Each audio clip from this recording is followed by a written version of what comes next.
नमस्कार बच्चों, स्वागत है आपका नए लेक्चर में ऑप्टिकल आइसोमेरिज्म के। और इस लेक्चर में अपन एनेंटियोमर डायस्टेमर से रिलेटेड कुछ प्रॉपर्टीज की बात करेंगे, ठीक है। रिजोल्यूशन की बात करेंगे, रेसमिक मिक्सचर की बात करेंगे और भी बहुत सारी चीजें हम पढ़ने वाले हैं, ठीक। तो ध्यान से देखना जरा, एनेंटियोमर डायस्टेमर के बारे में बेसिक आइडिया तो हमें पहले से ही है, बस कुछ प्रॉपर्टी आपकी यहाँ पर मैंने लिख दी है, ठीक है। ध्यान से समझ लो क्या है ये एनेंटियोमर, क्या क्या होते हैं। जैसे मान लो दो कंपाउंड है मेरे पास, ठीक है। जैसे सपोज मेरे पास एक ये है CH3 HOH Br और इसका एनेंटियोमर क्या होगा, नॉन सुपर इंपोजिबल मिरर इमेज, ऐसा। तो अगर ये दोनों A एंड B आपस में एनेंटियोमर हैं तो उसके लिए क्या बात लिखी है, वो ये बात लिखी है कि इनकी दोनों की फिजिकल प्रॉपर्टी सेम होगी। फिजिकल प्रॉपर्टी जैसे boiling point, melting point, refractive index वगैरह, ये ठीक। दूसरा पॉइंट ये लिखा है कि इनको सेपरेट नहीं किया जा सकता। मतलब अगर मैं कुछ फिजिकल मेथड लगाऊं, जैसे डिस्टिलेशन मेथड एक होता है जहां बॉइलिंग पॉइंट का डिफरेंस होता है दो कंपाउंड में, उसके लिए डिस्टिलेशन मेथड यूज करते हैं। अब अगर इन दोनों का बॉइलिंग पॉइंट सेम है, क्योंकि क्या लिखा है, सेम फिजिकल प्रॉपर्टी, तो इनको आप सेपरेट नहीं कर सकते। डिस्टिलेशन, क्रोमेटोग्राफी, ये सब हम आगे पढ़ेंगे, ठीक है। तो अभी तो सिर्फ प्रॉपर्टीज लिख रहे हैं अपन, तो ध्यान रखना आप कि डिस्टिलेशन क्या होता है, दो कंपाउंड में अगर बॉइलिंग पॉइंट का डिफरेंस है तो हम डिस्टिलेशन यूज करते हैं। थर्ड पॉइंट क्या लिखा है, enantiomers have same chemical property with a chiral reagent. मतलब अगर मैं इसकी रिएक्शन किसी ए कायरल रिएजेंट, मतलब जिसके पास कायरल कार्बन नहीं है, ठीक है। यहां पर हमारे पास एक ही कायरल कार्बन वाला रिएजेंट होता है या तो नहीं होता है। तो अगर एक कायरल कार्बन वाला रिएजेंट आपको दे दिया उन्होंने, यूजुअली एक कायरल कार्बन वाला ही देते हैं, तो ये प्रॉपर्टी होगी। और अगर कायरल कार्बन नहीं है तो ये होगी। जैसे मान लो मैं इथेनॉल के साथ इसकी रिएक्शन कराऊं और इसकी, तो इथेनॉल क्या होता है बताना जरा। इथेनॉल क्या है, CH3 CH2 OH। अगर इथेनॉल के साथ इसकी सपोज रिएक्शन में कराता हूं तो ये क्या है, एक आयरल। तो एक आयरल के साथ जब ये रिएक्शन करेगा ए वाला और बी वाला, तो सेम केमिकल प्रॉपर्टी होगी। लेकिन यहां क्या कह रहे हैं, अगर कायरल रिएजेंट हो गया, मान लो ऐसा हो गया, मान लो मैंने रिएजेंट कुछ ऐसा ले लिया, कायरल रिएजेंट मतलब जिसके पास कायरल कार्बन हो, तो फिर डिफरेंट केमिकल प्रॉपर्टी ये दिखाते हैं, ठीक है। डायस्टेरियोमर की बात करते हैं तो क्या होता है, यहां फिजिकल प्रॉपर्टी डिफरेंट होती है। अगर दो कंपाउंड आपस में डायस्टेरियोमर हैं, सपोज मैंने एक ये ले लिया CH3 HOH HOH C2H5 और एक ले लिया CH3 HOH OHH और C2H5। आपको ये तो पता ही है कि ये दोनों आपस में क्या हैं, डायस्टेरियोमर हैं। तो A और B क्या है, डायस्टेरियोमर। तो इन दोनों की फिजिकल प्रॉपर्टी अलग अलग होगी, boiling point, melting point, refractive index वगैरह ये अलग अलग होंगे। और इनको आप इजीली सेपरेट कर सकते हो, क्यों, अगर बॉइलिंग पॉइंट में डिफरेंस है तो फिजिकल मेथड डिस्टिलेशन से आप सेपरेट कर सकते हो। केमिकल प्रॉपर्टी इनकी सिमिलर रहती है और ज्योमेट्रिकल आइसोमर को डायस्टेमर बोलते हैं, ठीक है। मतलब केमिकल प्रॉपर्टी मतलब केमिकल रिएक्शन के बारे में बात कर रहे हैं। तो सिंपल सी प्रॉपर्टी, बस आपको ध्यान रखना है कि एनेंटियोमर और डायस्टेरियोमर में क्या डिफरेंस होता है। ये मैं इसलिए आपको बता रहा हूं क्योंकि आगे हम रेसमाइजेशन, रिजोल्यूशन पढ़ने वाले हैं, तो उसमें आपको ये समझ में आ जाएगा कि ऐसा क्यों हुआ, मतलब ये प्रॉपर्टीज वहां अप्लाई होंगी, ठीक है। तो इसको फटाफट से नोट कर लो, फिर रेजोल्यूशन और रेसमाइजेशन समझते हैं अपन। लिख लो इसको।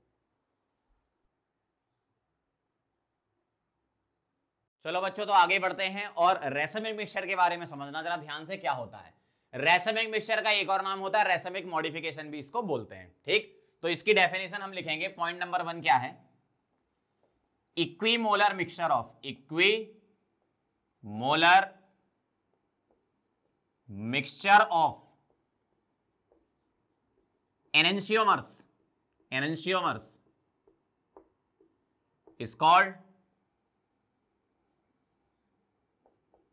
RM। मतलब रेसमिक मिक्सचर या रेसमिक मॉडिफिकेशन। मतलब अगर अपन इसको इस तरीके से समझें कि मेरे पास सपोज एक कंटेनर है और इसमें मेरे पास क्या है, एक है 50% डी फॉर्म या प्लस जिसको बोलते हो, तो दूसरा उसी कंपाउंड का क्या है 50% एल फॉर्म जिसको क्या बोलेंगे माइनस। मतलब एक पर्टिकुलर कंपाउंड जो है अगर वो एनेंटियोमर पेयर में एग्जिस्ट कर रहा है तो रेसमिक मिक्सचर होगा। समझ रहे हो क्या बोल रहा हूं मैं, एक कंपाउंड अगर एनेंटियोमर पेयर में एग्जिस्ट कर रहा है तो रेसमिक मिक्सचर होगा। एक पेयर का मतलब एक मिक्सचर, और एक पेयर में दो कंपाउंड होते हैं, पेयर मतलब दो होता है ना, तो एक पेयर का मतलब क्या हो गया, एक रेसमिक मिक्सचर। मतलब दो कंपाउंड जो होते हैं ना उसका एक पेयर हम मानते हैं। जैसे एग्जांपल से हम समझें, CHO, ध्यान से देखना जरा, HOH CH2OH और इसका, अच्छा इसका नाम पता है आपको, मैंने बताया था, ग्लिसरॉल्डिहाइड है ना, इसका एक मिरर इमेज में ले लूं, क्या ऐसा मिरर इमेज ऐसा होगा इसका, तो मैं क्या बोलूंगा, ये ए और ये बी, तो मैं ए और बी को क्या बोलूंगा, A and B are enantiomers, A and B are enantiomers, A and B क्या है, एनेंशियोमर्स हैं।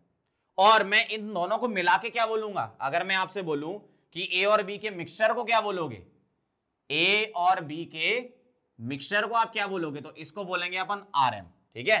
तो इसको हम क्या बोलेंगे, रेसिमिक मिक्सचर। रेसिमिक मिक्सचर का मतलब क्या होता है, दो कंपाउंड होते हैं और वो दोनों आपस में क्या होते हैं, एनेंशियोमर्स होते हैं, ठीक है। तो ए एंड बी क्या है, एनेंशियोमर, और इसको हम एक पेयर बोलेंगे, मतलब इसको हम बोलेंगे 1 आरएम, 1 रेसिमिक मिक्सचर या 1 एनेंशियोमरिक पेयर। मतलब एनेंशियोमरिक पेयर को ही हम क्या बोलते हैं, रेसिमिक मिक्सचर बोलते हैं, ठीक है। अब ध्यान से सुनना जरा, अगर मैं इस वाले को बोलता हूं कि ये डी है या प्लस है, डेक्स्ट्रोरोटेटरी, तो ऑटोमेटिकली ये एल या माइनस हो जाएगा।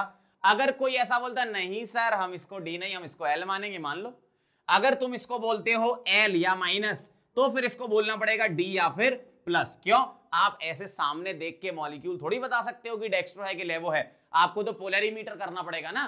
पोलरिमीटर एक्सपेरिमेंट से पता चलता है कि कौन सा डेक्स्ट्रो है और कौन सा लेवो है, लेकिन इतना तो पक्का है कि एक डी होगा तो दूसरा एल होगा।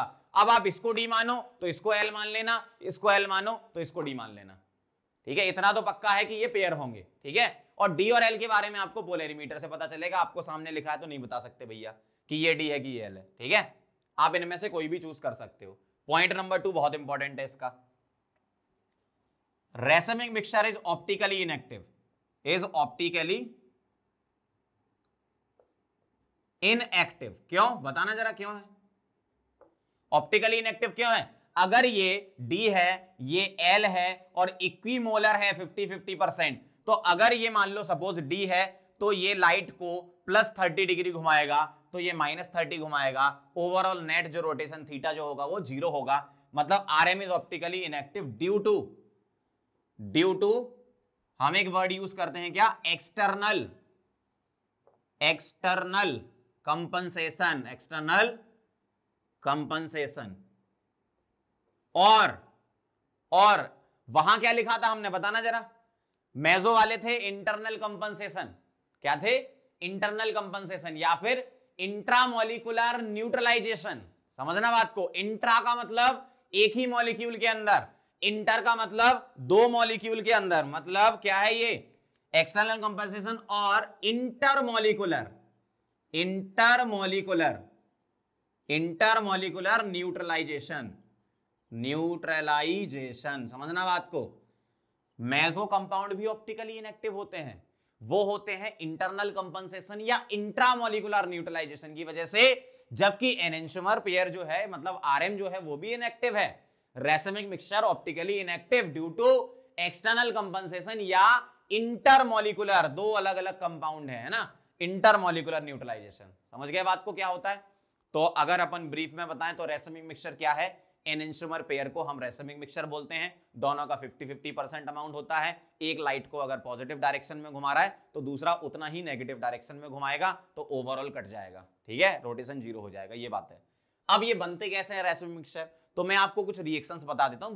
रिएक्शंस हम वैसे डिटेल में पढ़ेंगे, लेकिन अभी रेसिमिक मिक्सचर समझने के लिए सिंपल सी रिएक्शन से मैं समझाता हूं। जैसे मान लो मेरे पास, पहला एग्जांपल ले रहा हूं, CH3 C double bond O H, इसकी रिएक्शन मुझे करानी HCN के साथ। सिंपल रिएक्शन है, आप खुद भी कर सकते हो। HCN के साथ कैसे, आप मुझे बताओ। HCN एक एसिड है तो H+ देगा और CN- देगा, सही बात है, इतना तो समझ में आ रहा है। H+ देगा और CN- देगा। कार्बन ऑक्सीजन में कौन सा बॉन्ड वीक है, कार्बन ऑक्सीजन में जो उसका पाई बॉन्ड है वो वीक है, तो पाई बॉन्ड तोड़ो, कैसे टूटेगा ऐसे, क्यों, ऑक्सीजन की इलेक्ट्रोनेगेटिविटी ज्यादा और कार्बन की कम, तो अगर ये बॉन्ड टूट जाएगा तो यहां प्लस और यहां माइनस आएगा, सही बात है। अब आप क्या करो, इसका प्लस इसके माइनस से और इसका माइनस इसके प्लस से जोड़ दो, तो आपको कुछ ऐसा दिखेगा। ध्यान से समझना जरा बात को, है ना, तो आपको क्या दिखेगा, ऐसा दिखेगा। और जैसे ही ये दिखा, इसका मतलब भैया क्या हो गया, ये कार्बन कायरल हो गया। क्या हो गया, कायरल हो गया। यहां ये कार्बन क्या था, sp2, और यहां ये कार्बन क्या हो गया, sp3, कायरल हो गया ना। इसका मतलब अगर कायरल कार्बन क्रिएट होता है तो वो दो कॉन्फ़िगरेशन के साथ क्रिएट होता है, एनेंटियोमर पेयर बनाता है हमेशा। मतलब अगर मैं इसके कॉन्फ़िगरेशन बनाऊं तो ऐसे लिखूंगा, देखना, CH3HOHCN, और इसका क्या करोगे, एक पेयर भी बनेगा, क्या, CH3, मतलब एक कंपाउंड और बनेगा तो पूरा पेयर हो जाएगा ऐसा।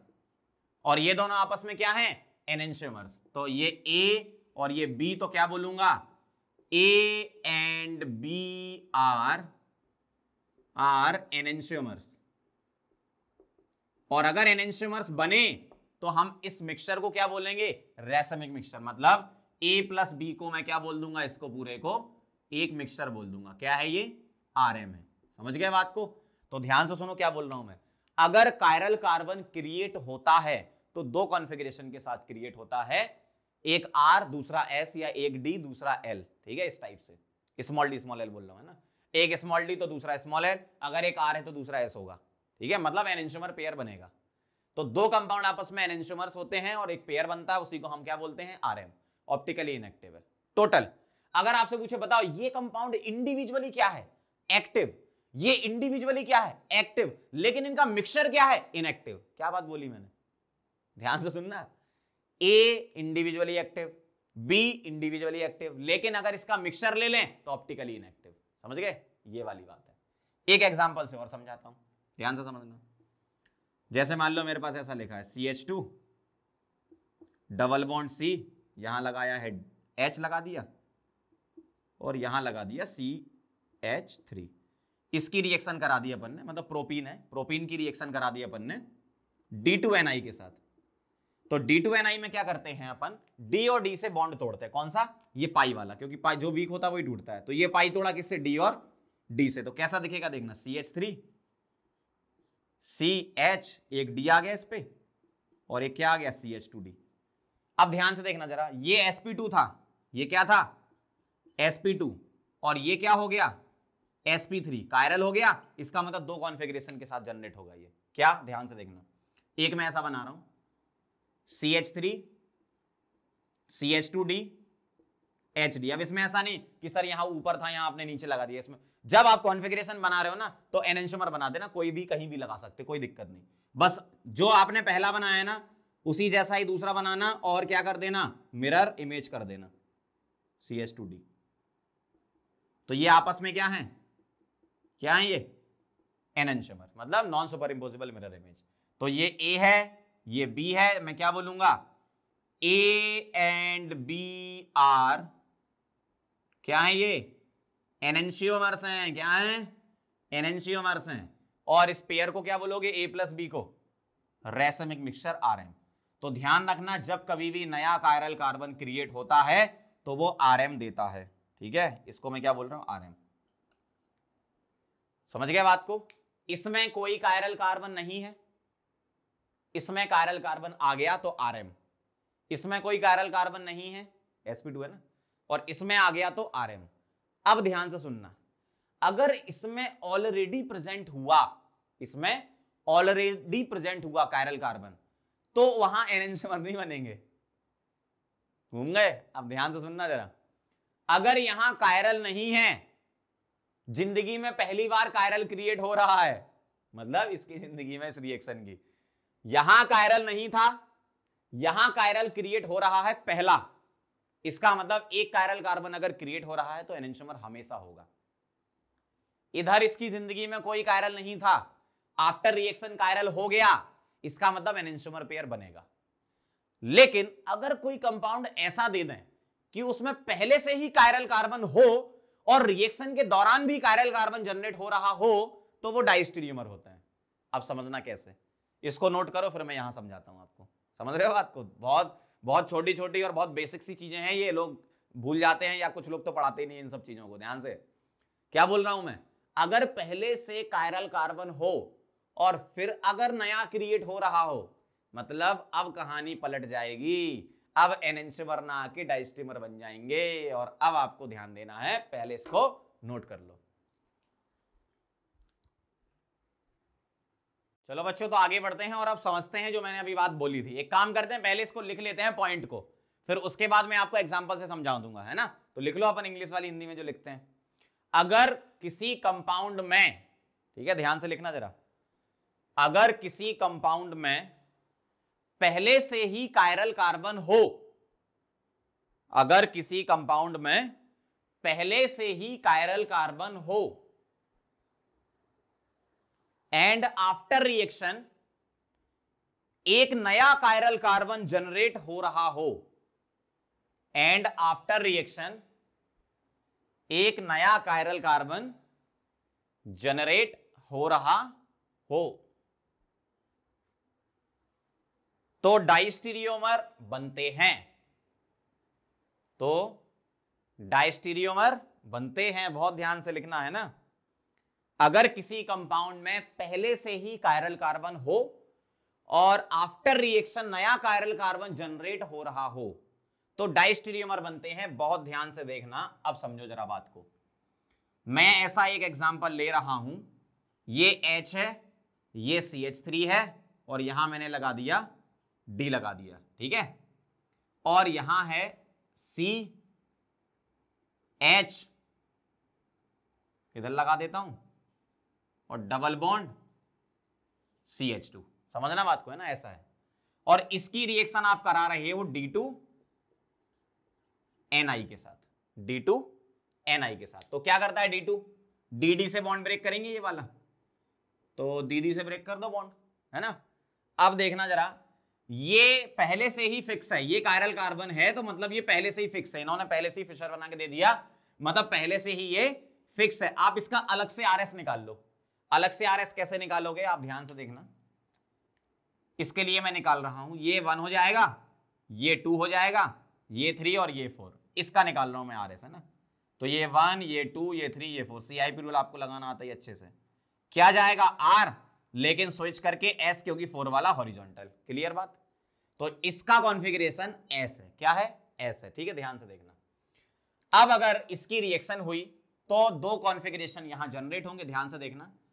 एक बनेगा CH2D,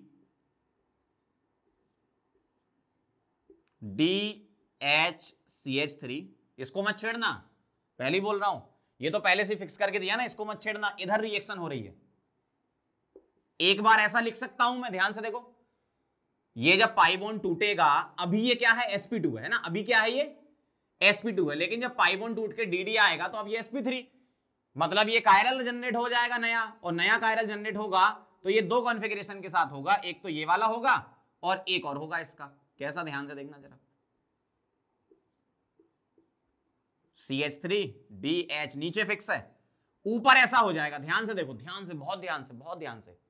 कहां चेंज आया देखना, एक बार H लेफ्ट D राइट ले लिया और एक बार D लेफ्ट H राइट ले लिया। क्यों, नया क्रिएट हुआ ना, तो हमें थोड़ी पता है कि H लेफ्ट लगाना है कि D लेफ्ट लगाना है, तो हम दोनों ही लेंगे। जब कभी भी रिएक्शन के दौरान नया कायरल क्रिएट होता है तो हम दोनों ही लेते हैं ना, तभी तो आपने पीछे भी एनेंशियोमर बताए थे उन दोनों को।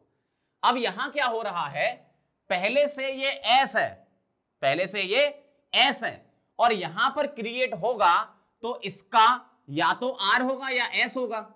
अगर लॉजिकली सोचें, ध्यान से सुनना, ये पहले से S है। अब अगर दो क्रिएट हो रहे हैं, मतलब एक कायरल कार्बन क्रिएट हो रहा है तो दो स्ट्रक्चर बन रहे हैं, तो सपोज इसमें अगर कुछ कॉन्फ़िगरेशन आता है तो उसका अपोजिट ही यहां आएगा ना। क्यों, HD लगा है यहां, D लेफ्ट H राइट लगा है, यही तो स्विच हुआ है। तो अगर ये कॉन्फ़िगरेशन जो भी आ रहा है वो इसका उल्टा ही आएगा, ये तो फिक्स है, इसका मतलब डाइस्ट्रीमर होंगे ना। अब एक बार चेक भी कर लेते हैं कॉन्फ़िगरेशन से, कैसे, ध्यान से देखना जरा। इसका निकाल रहा हूं मैं, नीचे 1 दूंगा, ऊपर 2, यहां 3, इधर 4, इसके लिए ध्यान से समझना, ये 1 2 3 और 4, ऐसे जाओगे R आएगा, स्विच करके S, क्योंकि 4 वाला हॉरिजॉन्टल पर है। इसका मतलब इसका कायरल कार्बन का कॉन्फ़िगरेशन S आया। अगर इसका S आया तो इसका डेफिनेटली R ही आएगा, क्योंकि एक ही तो स्विच किया है आपने इस कॉन्फ़िगरेशन के अराउंड। अरे यार देखो, H लेफ्ट D राइट है, तो अगर तुम इसको स्विच करोगे तो S का R ही आएगा ना। कैसी बातें कर रहे हो, देखो निकाल लेते हैं अपन, ये 1, ये 2, ये 3, ये 4। बहुत कमजोर दिमाग के हो, 1 2 3 4, देखना जरा। ऐसे जाओगे, नहीं उल्टा ऐसे जाओगे, क्या आएगा, ऐसा आएगा, लेकिन स्विच करके R लिख दोगे, यही तो मैं बोल रहा था।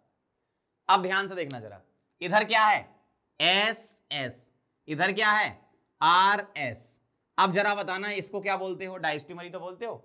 एक का कॉन्फ़िगरेशन फिक्स रहे और दूसरे का चेंज हो जाए तो ये आपस में क्या होते हैं, डायस्टीरियोमर्स। यही तो मैं आपसे कहना चाह रहा था इतनी देर से।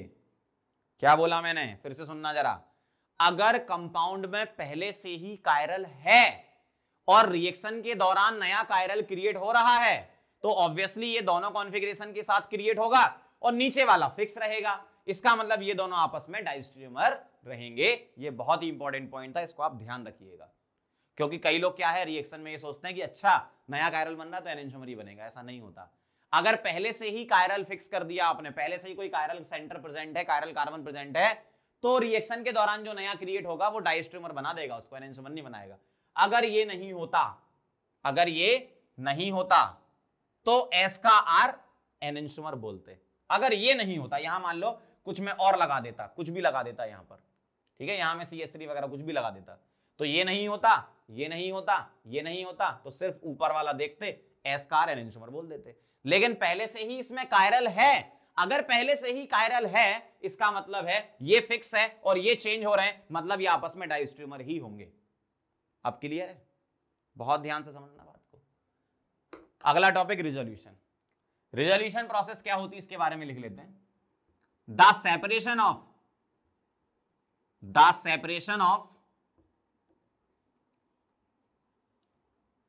racemic mixture, the separation of RM into their enantiomer is called resolution।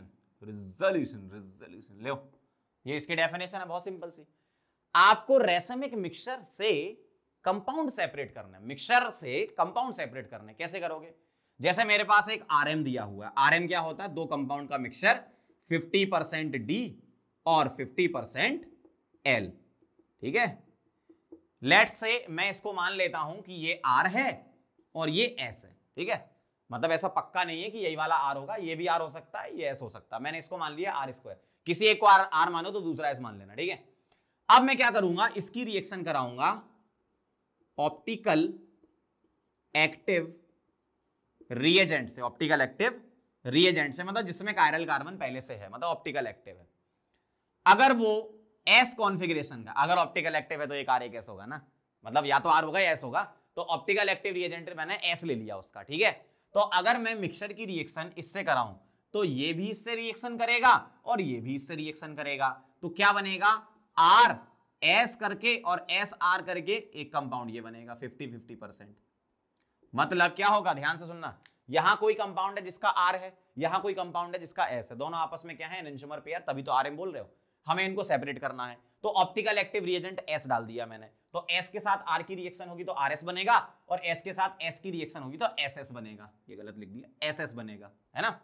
तो एक आरएस बना, एक एसएस बना। अब बताना जरा क्या है ये दोनों, ये दोनों आपस में क्या बन गए, ये दोनों आपस में क्या हो गए, डाइस्टीरियोमर। क्या हो गए, डाइस्टीरियोमर, ठीक है। और ये दोनों आपस में क्या थे, एनेंटियोमर। क्या थे, एनेंटियोमर। तो मैंने करा क्या, एनेंटियोमर को कन्वर्ट कर लिया डाइस्टीरियोमर्स में, ठीक है। तो एनेंटियोमर्स से कन्वर्ट कर लिया क्या, डाइस्टीरियोमर। ऐसा क्यों किया, अभी प्रॉपर्टी मैंने लिखवाई तो थी, इसलिए तो मैंने बोला था कि प्रॉपर्टी लिख लो अच्छे से ताकि यहां पर काम आए।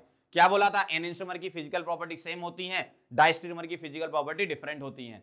तो हम क्या कर सकते हैं, इनको डायरेक्ट सेपरेट नहीं कर सकते तो ये फिजिकल मेथड से, इसलिए हमने क्या करा, पहले इनको डाइस्टीरियोमर में कन्वर्ट किया। अब हम क्या करेंगे, सेपरेशन बाय फिजिकल मेथड, जैसे डिस्टिलेशन वगैरह। क्यों, अब ये डाइस्टीरियोमर बन गए ना, तो उनको आप सेपरेट कर सकते हो।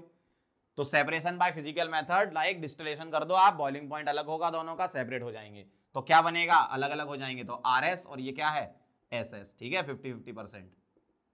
अब क्या करो आप, अब आप इसमें रिएजेंट डाल दो जो आर को एस से और यहां एस को एस से सेपरेट कर दे। यूजुअली हाइड्रोलिसिस वगैरह हम करवा देते हैं ना। तो रिएजेंट हमने डाला यहां पर, यहां रिएजेंट डाला, तो क्या होगा, आर से एस सेपरेट हो जाएगा और एस से एस सेपरेट हो जाएगा, तो आपको मिल जाएगा 50% आर, ठीक है, और क्या मिल जाएगा यहां 50% एस, और साथ में आपको रिएजेंट अलग मिल जाएगा, ठीक है, रिएजेंट एस वाला अलग हो गया। समझ गए बात को क्या हुआ। अब मैं इसी चीज को आपको रिएक्शन से समझाऊंगा। पहले आप प्रोसेस समझो, पहले मैं प्रोसेस समझा रहा हूं, फिर मैं एक रिएक्शन से समझाऊंगा तो समझ में आ जाएगा आपको क्लियर। मेरे पास एक आरएम था, आप इधर देखते जाओ, मैं बोलते जाऊंगा, है ना, मुझे तो याद है। मेरे पास एक आरएम था, आरएम मतलब 50% डी 50% एल। मैंने उसमें ऑप्टिकली एक्टिव रिएजेंट एस डाला, ठीक है, एक आर एक एस ले लिया मैंने आरएम में, ठीक है। तो उसमें अगर एस डाला तो रिएक्शन हुई तो क्या बनेगा, आर एस बनेगा, एस एस बनेगा, मतलब दो compound R S S S आपस में क्या है, डाइस्टीरियमर। मैंने बॉइलिंग पॉइंट मेथड या डिस्टिलेशन से सेपरेट कर लिया उसको, तो दो अलग अलग हो गए। अब उसको हाइड्रोलाइज कर लिया तो एक आर एक एस हो गया, ऐसा हुआ, ठीक है। तो ये कहानी है इसकी, इसको मैं रिएक्शन से भी समझा रहा हूं, पहले आप इसको नोट कर लो अच्छे से। चलो बच्चों, तो आप समझना जरा, जो मैंने रिजोल्यूशन की अभी आपको रामायण बताई थोड़ी देर पहले, उसका पूरी जो एग्जाम्पल के थ्रू हम समझेंगे पूरी कहानी क्या है, ध्यान से देखना जरा।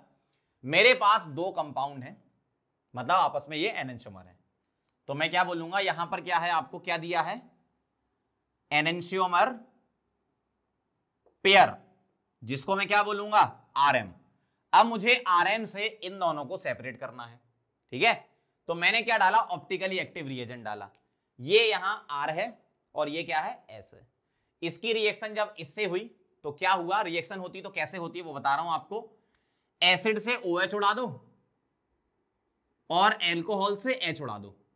इस रिएक्शन का नाम एस्टरिफिकेशन बोलते हैं, ये हम आगे पढ़ेंगे, एसिडिक मीडियम में होती है ये, H+ इसलिए लिखा मैंने, एसिडिक मीडियम में एस्टरिफिकेशन होती है। अभी आपको रिएक्शन पे ध्यान नहीं देना, बस ये समझ लो, यहां से OH यहां से H, उसी तरीके से यहां से OH और यहां से H, मतलब इसकी रिएक्शन एक बार इससे कराओ और इसकी रिएक्शन एक बार इससे कराओ, ठीक है। तो क्या दिखेगा आपको वो देखना ध्यान से। अब जब रिएक्शन होगी तो आपको ऐसा दिखेगा, C2H5 को इथाइल लिख देता हूं, ठीक है ना, बार बार C2H5 नहीं लिखना पड़ेगा, इथाइल। ऊपर लिख देता हूं Me मिथाइल, नीचे क्या है H, इधर क्या है C डबल बॉन्ड O। और अगर मैं यहां से OH, ध्यान से देखना, यहां से OH और यहां से H निकालूंगा तो वाटर निकाल लूंगा, तो ये O किससे जुड़ जाएगा, इस C से, तो ये O जुड़ गया इस C से। और ये कहानी सेम है, यहां पे इसको Me और इसको Et और यहां H, देखो ऐसे ही दिखेगा आपको। जब इसकी रिएक्शन इससे होगी तो आप वाटर निकालोगे तो C जुड़ जाएगा O से। सिमिलरली यहां पर भी ऐसे ही होगा, this plus Et HMe C double bond O और यहां पर वो वही रहेगा, यही वाला MEHET। देख लो जरा क्या चेंज हुआ, बस यहां पर ही चेंज हुआ ना, बाकी कहानी तो सेम है, रिएक्शन वही है, वाटर निकालना है, ठीक है।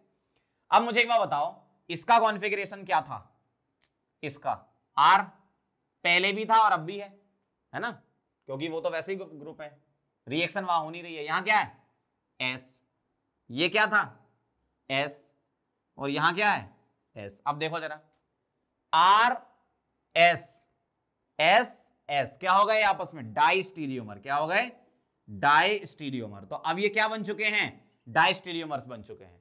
और डाइस्टीरियोमर को हम फिजिकल मेथड से सेपरेट कर लेते हैं, तो यहां पर अपन ने सेपरेशन कर दिया, सेपरेशन बाय फिजिकल मेथड। तो क्या होगा, ये दोनों अलग अलग हो जाएंगे, ठीक है, सेपरेशन बाय फिजिकल मेथड।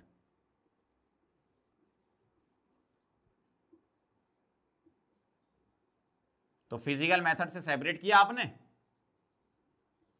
तो ये दोनों अलग अलग हो गए। कौन दोनों, ये दोनों। तो मैंने मान लिया कि ये वाला इधर आ गया, तो Et HMe C double bond O और यहां क्या है Et Me और H, ठीक है, ये वाला इधर आ गया, मतलब ये क्या है यहां R और ये क्या है S, क्लियर। यहां पर ये वाला आ गया, दोनों सेपरेट हो गए ना, Et H ऊपर Me नीचे C डबल बॉन्ड O, यही वाला उतार रहा हूं यहां पे, O MEHET, ठीक है, ये दोनों सेपरेट हो गए, सेपरेट हो गए, ठीक है। अब ध्यान से देखना जरा, इसका कराया हाइड्रोलिसिस और इसका कराया हाइड्रोलिसिस, तो दोनों कंपाउंड अलग अलग मिल जाएंगे।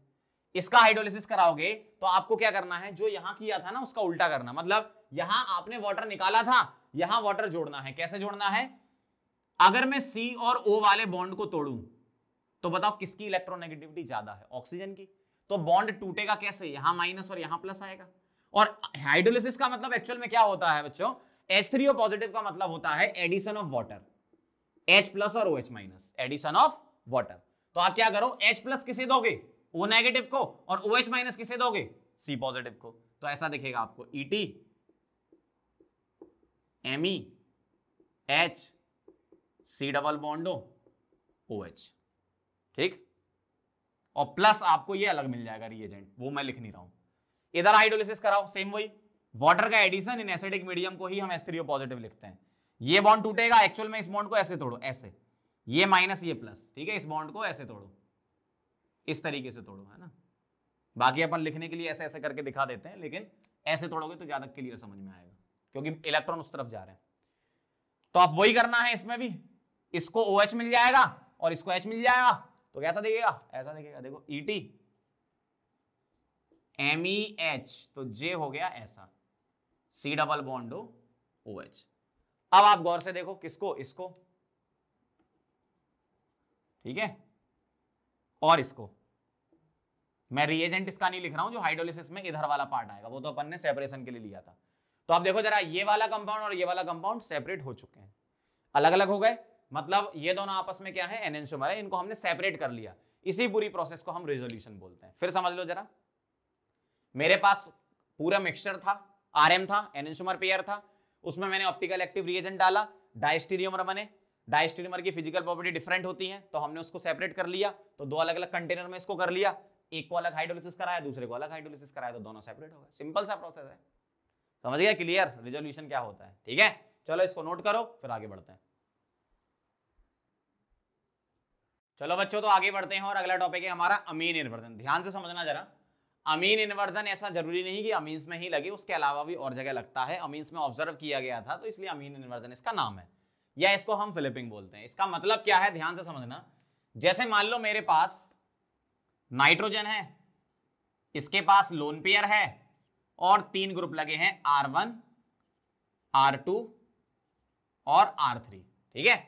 मतलब ये क्या है, पिरामिडल शेप का है, R1 R2 R3 3 लगे हैं। हाइब्रिडाइजेशन इसका sp3 है। क्या हाइब्रिडाइजेशन है, 3 सिग्मा एक लोन पेयर मतलब sp3। तो होता क्या है, नाइट्रोजन का साइज होता है कम, तो उसके पास जो लोन पेयर है वो क्या करता है, रिपेल करता है, किसको, इनको, और इस रिपल्सन की वजह से फिलिपिंग क्रिएट होती है, जिसको हम बोलते हैं अमीन इन्वर्जन।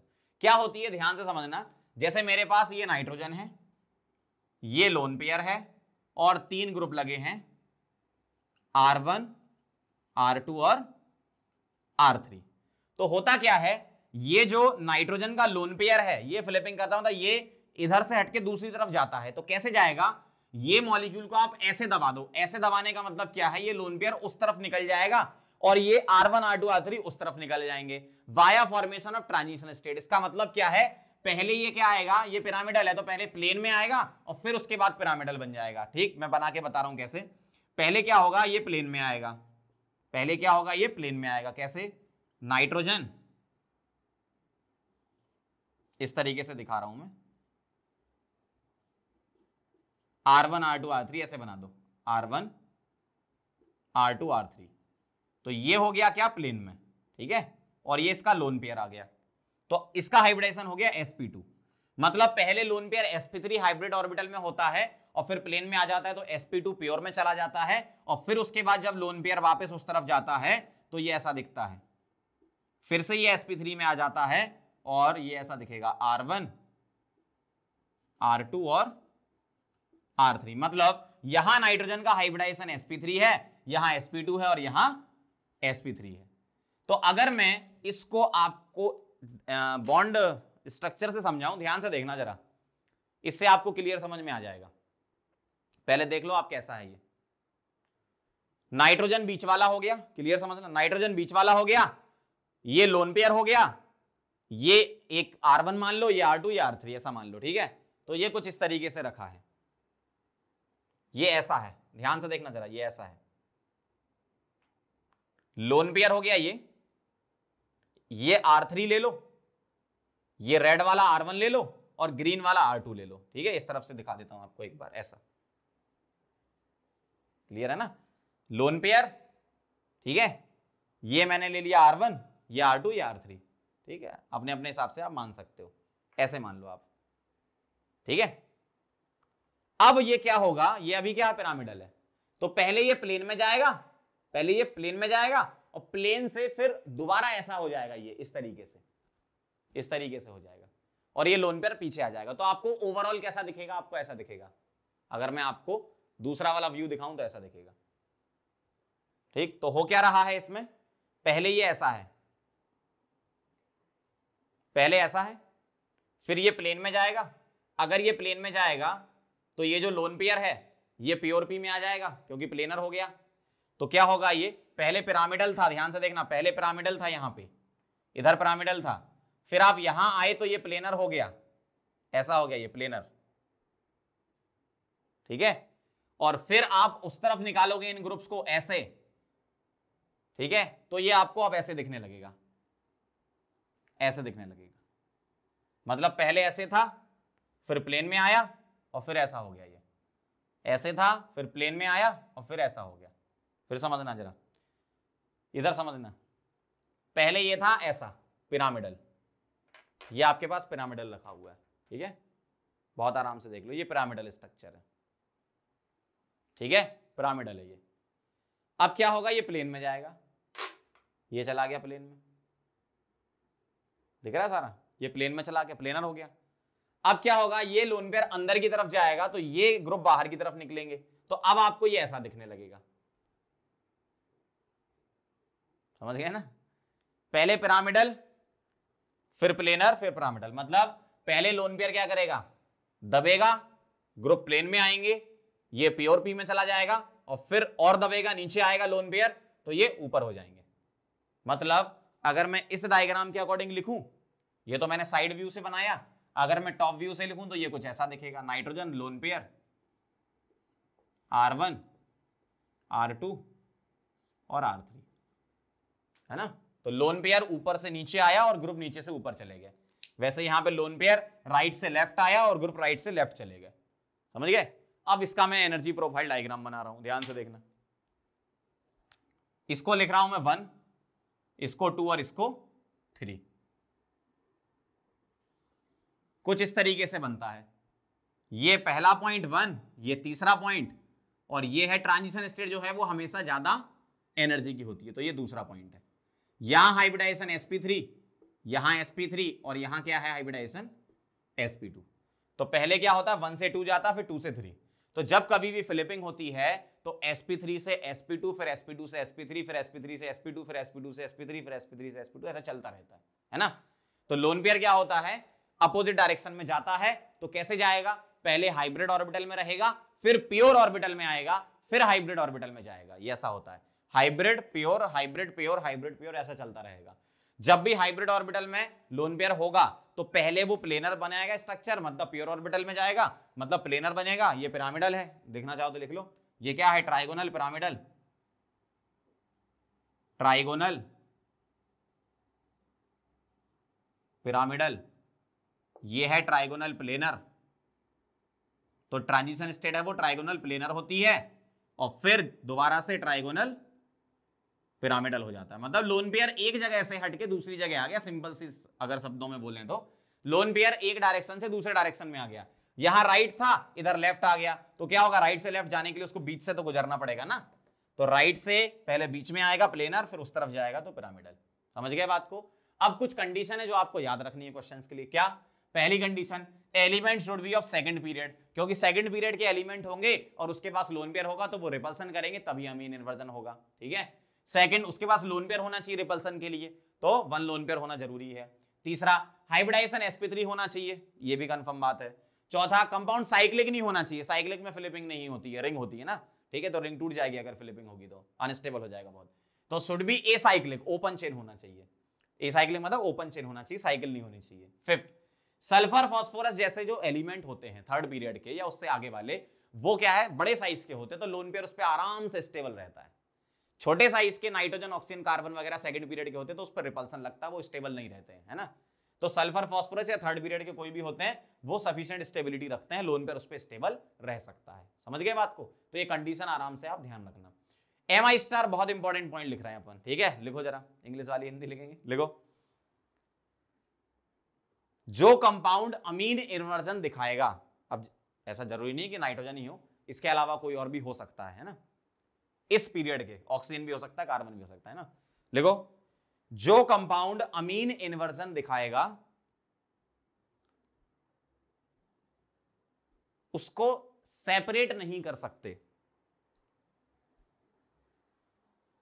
मतलब नॉन रिजॉल्वेबल कंपाउंड्स होंगे। जो कंपाउंड अमीन इन्वर्जन दिखाएगा उसको सेपरेट नहीं कर सकते। जैसे आप बोलो ये वाला और ये वाला, ये अमीन इन्वर्जन दिखा रहा है ना, मतलब इससे ये बन गया, तो क्या इनको सेपरेट कर सकते हैं जैसे अपन एनेंटियोमर को करते थे? नहीं कर सकते। एनेंटियोमर में रिजोल्यूशन प्रोसेस कर सकते हो, रिजॉल्वेबल हैं, लेकिन ये नॉन रिजॉल्वेबल होते हैं। क्यों? फिलिपिंग चलती रहेगी लगातार, मतलब इससे ये, इससे ये, इससे, ऐसा नहीं कि ये बन गया आधे घंटे तक बैठा, फिर ये बन गया आराम से बैठा 1-2 घंटे, फिर ये बन गया, ऐसा नहीं। फिलिपिंग लगातार चल रही है, बहुत जल्दी जल्दी माइक्रो सेकंड्स में फिलिपिंग हो रही, तो आप सेपरेट नहीं कर सकते। तो पॉइंट क्या लिख रहे थे अपन? जो कंपाउंड अमीन इन्वर्जन दिखाएगा उसको सेपरेट नहीं कर सकते, मतलब नॉन रिजॉल्वेबल कंपाउंड्स होते हैं, नॉन रिजॉल्वेबल कंपाउंड्स होते हैं। तो अमीन इन्वर्जन वाले कंपाउंड क्या होते हैं? नॉन रिजॉल्वेबल होते हैं, उनको आप सेपरेट नहीं कर सकते क्योंकि फिलिपिंग लगातार चलती रहती है, कोई एक पर्टिकुलर कंपाउंड नहीं होगा। मतलब क्या होगा? फिलिपिंग चलती रहेगी। तो क्या क्या बोला मैंने? अमीन इन्वर्जन अगर होगा, कौन सा? अमीन इन्वर्जन अगर होता है, अगर अमीन इन्वर्जन है तो नॉन रिजॉल्वेबल होगा, मतलब उसको सेपरेट नहीं कर सकते, नॉन रिजॉल्वेबल होगा, मतलब टिक लगा दिया, मतलब होगा। तो अमीन इन्वर्जन है या फिर फिलिपिंग भी लिख सकते हैं ना। अगर फिलिपिंग है, अगर फिलिपिंग है तो नॉन रिजॉल्वेबल होगा, बस ये ध्यान रखना, अगर फिलिपिंग है तो नॉन रिजॉल्वेबल होगा। ठीक है, तो ये वाली कहानी थी अमीन इन्वर्जन की, ये पॉइंट ध्यान रखना है और ये स्टेट ध्यान रखनी है, पहली, दूसरी, तीसरी, हाइब्रिडाइजेशन वगैरह और ज्योमेट्री वगैरह क्या होती है, शेप वगैरह क्या होता है। ठीक है, चलो इसको नोट करो, फिर इससे रिलेटेड क्वेश्चन करेंगे। चलो बच्चों, तो आगे बढ़ते हैं और कुछ क्वेश्चन देखते हैं, बहुत ध्यान से समझना, ये क्वेश्चन बहुत इंपॉर्टेंट होते हैं। Find resolvable and non resolvable compound. ठीक है, रिजॉल्वेबल और नॉन रिजॉल्वेबल, तो मैं कुछ बातें बोल रहा हूं उसको आप यहां पर अप्लाई करोगे क्या? ध्यान से सुनना। अगर अमीन इन्वर्जन है तो नॉन रिजॉल्वेबल, और मेसो कंपाउंड है तो नॉन रिजॉल्वेबल, और ऑप्टिकली इनएक्टिव है तो नॉन रिजॉल्वेबल। क्या बोला मैंने? अगर फिलिपिंग होती है तो नॉन रिजॉल्वेबल, मेसो मिलता है तो नॉन रिजॉल्वेबल, और ऑप्टिकली इनएक्टिव है तो नॉन रिजॉल्वेबल हम बोलते हैं। मतलब सीधी सी कहानी है कि अगर रिजॉल्वेबल बोलना है तो ऑप्टिकली एक्टिव बोलना है, और नॉन रिजॉल्वेबल बोलना है मतलब ऑप्टिकली इनएक्टिव बोलना है, सीधी सी कहानी है। ठीक है, ध्यान से देखना जरा। क्या ये कायरल है? याद करो जरा, नाइट्रोजन कायरल है ये भाई, sp3 हाइब्रिडाइजेशन है और चारों ग्रुप डिफरेंट है, मतलब कायरल है, कायरल है, अच्छी बात है। क्या इसमें फिलिपिंग है? क्या इसमें फिलिपिंग है? बताओ जरा भैया, फिलिपिंग है? यस है भाई, ए साइक्लिक नाइट्रोजन में फिलिपिंग होती है, साइकिल में थोड़ी है ये, तो कायरल है, फिलिपिंग है। अगर फिलिपिंग होती है तो नॉन रिजॉल्वेबल है, नॉन रिजॉल्वेबल है, और नॉन रिजॉल्वेबल मतलब ऑप्टिकली इनएक्टिव आप बोलोगे, ऑप्टिकली इनएक्टिव बोलोगे आप। ठीक है, जहां वर्ड नॉन रिजॉल्वेबल मतलब ऑप्टिकली इनएक्टिव, जहां रिजॉल्वेबल ऑप्टिकली एक्टिव, सीधी सी बात। अगला, कायरल है? यस, चेक कर लो आप, चारों ग्रुप डिफरेंट है। ठीक है, फिलिपिंग है? फिलिपिंग नहीं है, क्यों? ये साइक्लिक हो गया, नाइट्रोजन साइकिल में आ गया, रिंग में आ गया। ठीक है, तो अगर फिलिपिंग नहीं है तो रिजॉल्वेबल, रिजॉल्वेबल है, और रिजॉल्वेबल है, रिजॉल्वेबल है मतलब ऑप्टिकली एक्टिव है, सिंपल सी कहानी है। अगला देखो जरा, क्या कायरल है? बिल्कुल है, सल्फर चेक कर लो जरा, चारों ग्रुप डिफरेंट हो गए, लोन पेयर और एक मिथाइल इथाइल और एक ऑक्सीजन, कायरल है। फिलिपिंग होती है क्या सल्फर में? नहीं होती ना, सल्फर में फिलिपिंग कहां होती है? थर्ड पीरियड में आता भैया ये। ठीक है, फिलिपिंग नहीं है तो रिजॉल्वेबल है, और रिजॉल्वेबल है इसका मतलब ऑप्टिकली एक्टिव है, बहुत सिंपल सी कहानी है। अगला देखो जरा, अरे ये तो Me और CH3 सेम सेम आ गए, तो ये कायरल ही नहीं है। क्या? कायरल ही नहीं है। ये क्या है? जो कायरल नहीं होते वो क्या है? ए कायरल, और ए कायरल का मतलब नॉन रिजॉल्वेबल, ऑप्टिकली इनएक्टिव। फिलिपिंग चेक ही मत करो भाई, ए कायरल है तो फिलिपिंग क्यों चेक करना? ठीक है ना, तो क्या बोलोगे आप? नॉन रिजॉल्वेबल, और अगर आपको देखना है कि फ्लिपिंग है कि नहीं तो देख लो, सल्फर है तो फ्लिपिंग नहीं होगी, ठीक है। तो एक कायरल है, चलो फ्लिपिंग भी लिख लो, नहीं हो रही है, फ्लिपिंग नहीं होगी, ठीक है। और एक कायरल है मतलब कायरल नहीं है, तो क्या होगा ये, नॉन रिजॉल्वेबल, नॉन रिजॉल्वेबल मतलब ऑप्टिकली इनएक्टिव, ऑप्टिकली इनएक्टिव। समझ गए बात को। अगला देखना जरा, इसके लिए बात करेंगे तो यहां पर कुछ अमीन इन्वर्जन जैसा तो दिख नहीं रहा, लेकिन आप ध्यान से देखो इधर प्लेन ऑफ सिमेट्री आ गई, क्या आ गई, प्लेन ऑफ सिमेट्री। जब कभी भी प्लेन ऑफ सिमेट्री आ जाएगी इसका मतलब कंपाउंड क्या हो गया, ये वाला कंपाउंड क्या हो गया, प्लेन ऑफ सिमेट्री आ गई। और यहां ये दोनों ए और ए कहां लगे हैं, ऊपर लगे हैं, इसका मतलब क्या हो गया, ये मेसोफॉर्म हो गया।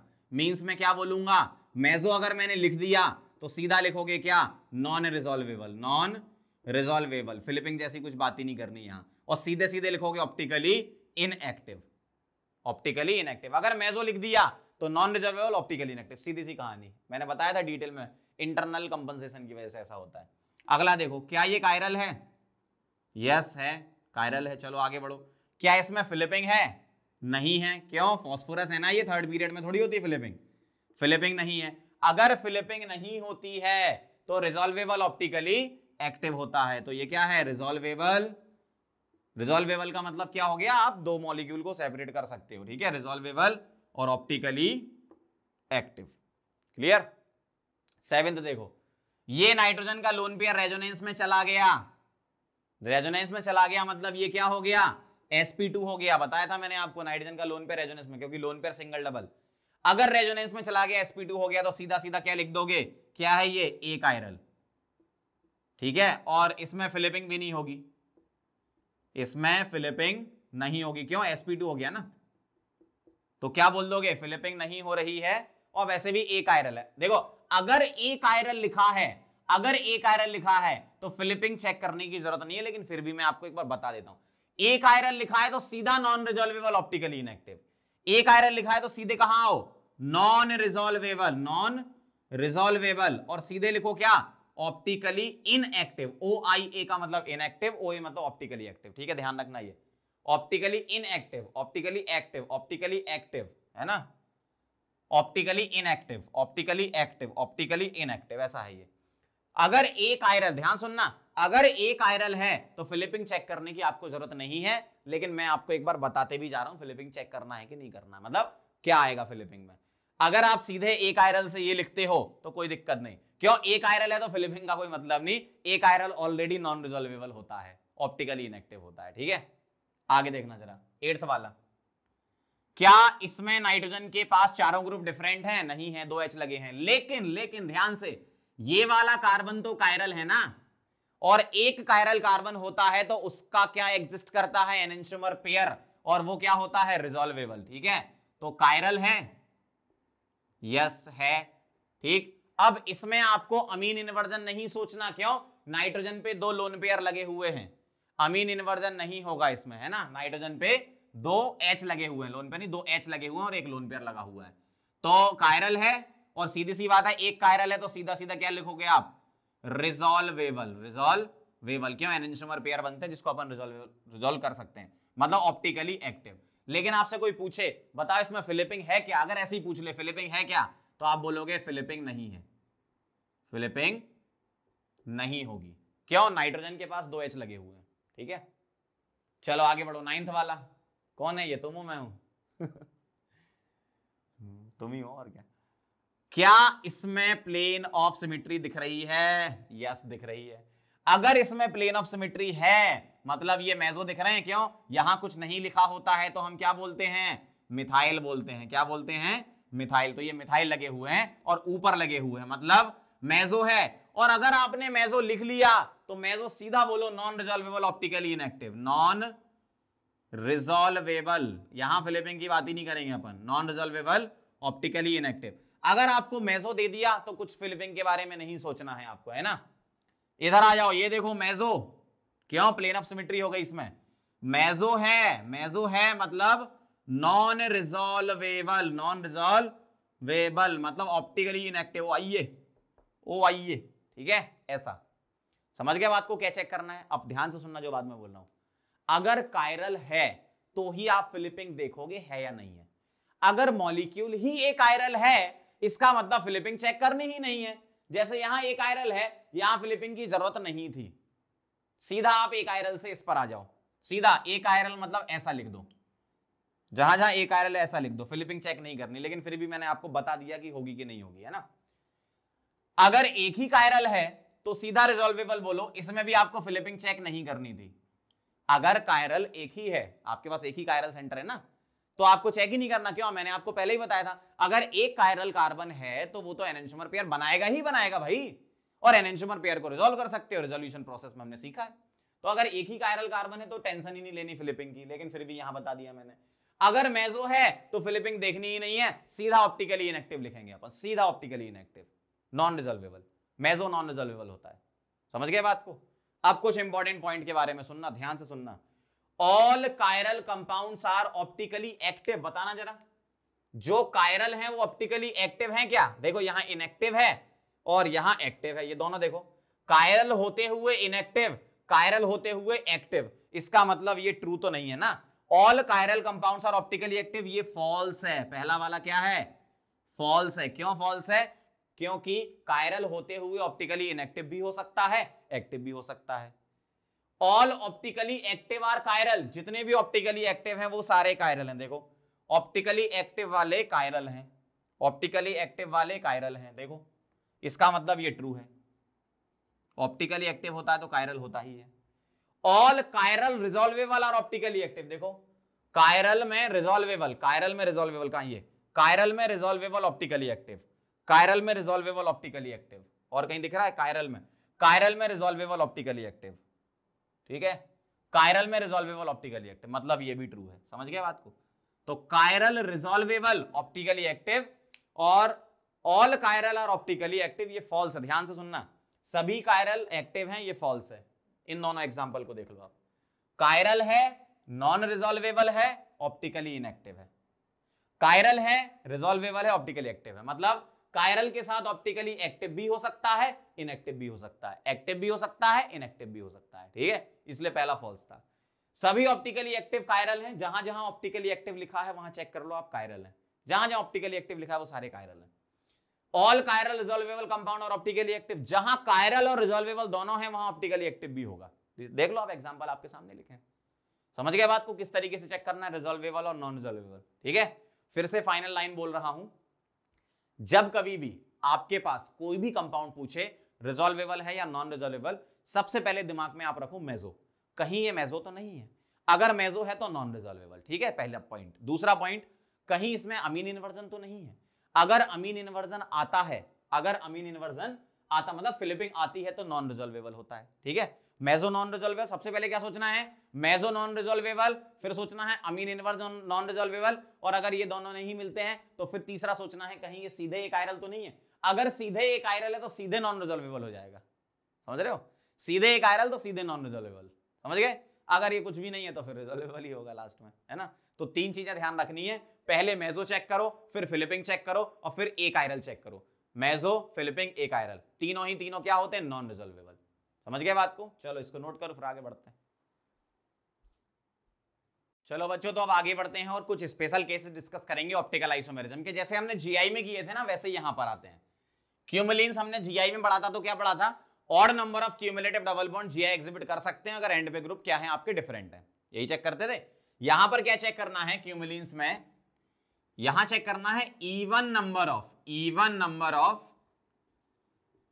Cumulative double bonds can exhibit OI, optical isomerism exhibit कर सकते हैं। क्या चेक करना है आपको? देखो कंडीशन तो वही है, क्या? प्लेन ऑफ सिमेट्री अगर नहीं है, सेंटर ऑफ सिमेट्री अगर नहीं है, तो ऑप्टिकली एक्टिव होगा, बस ये कंडीशन आपको देखनी है। लेकिन उसके पहले ये देख लेना इवन है कि ऑड है। अगर इवन है तो ये चेक करना है odd number of cumulative double, तो सीधे सिरे से खारिज कर देना, मतलब सीधे मना कर देना कि ये OI एग्जिबिट नहीं करेगा, क्योंकि ऑड नंबर वाले प्लेन में होते हैं, इवन वाले प्लेन में नहीं होते हैं। एक्चुअल में ये स्ट्रक्चर कुछ ऐसा होता है जैसे इवन डबल बॉन्ड मतलब दो डबल बॉन्ड, ठीक है। यहां Cl और H तो प्लेन में है, लेकिन यहां पर H अंदर है प्लेन के और यहां Cl क्या है, प्लेन के बाहर है। ठीक, कैसा दिखता है ये कुछ ऐसा दिखता है, ध्यान से देखना जरा। ये जो स्ट्रक्चर मैंने बनाया है वो इसका है, दिख रहा है? ये जो पहला वाला कंपाउंड है उसका स्ट्रक्चर ये है, ठीक है? एक बार सामने से देख लो आप, ऐसा स्ट्रक्चर है ये इस वाले का।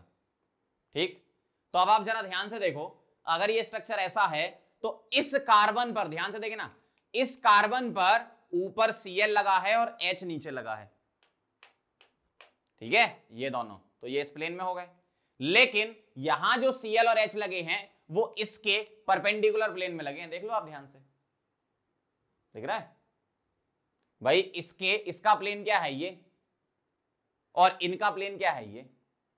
इसका प्लेन ये है और इसका प्लेन ये है, ऐसा है, ये परपेंडिकुलर प्लेन है एक दूसरे के, है ना? तो अब आप क्या चेक करोगे, इसमें सिमेट्री चेक करोगे। चेक करें जरा।